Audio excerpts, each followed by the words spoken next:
vidējs, auguma standarta. Ģimenes stāvoklis nav ģimenes, nav stāvokļa. Pēc 3 kilogramiem zirgstošā stimulanta es biju gatava revolūcijai.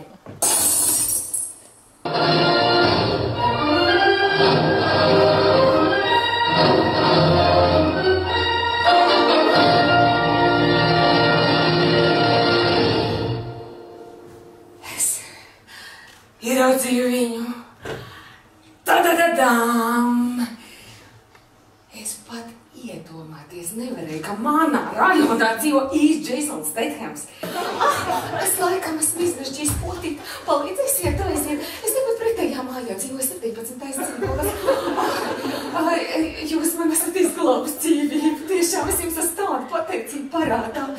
Ziniet, es ar citu labi gatavoju. Man mājās ir zupa. Izbijušā manas Arvīta setes. Katra mazliet savādāk, bet tas tāpēc, ka viņš nekad nemācēja atrast īsto pāri.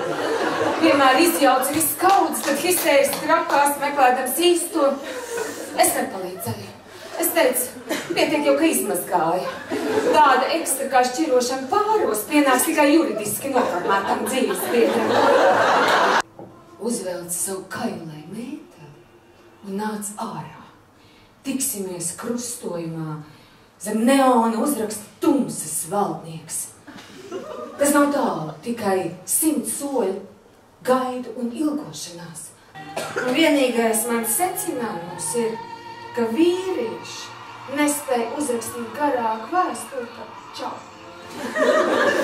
Ne, seksu gan viņi piedāvā garākos vārdos. Čau! Seksu gribu. Nu, ko ka gribu? Nu, tad man mesties tur uz to norādīto vietu brončus pacēluši ar ko. Tad ir pilnīgi skaidrs, ka nē. Nav tik vienkārši. Latvijā uz katru rūķīti pa 7 sniegām.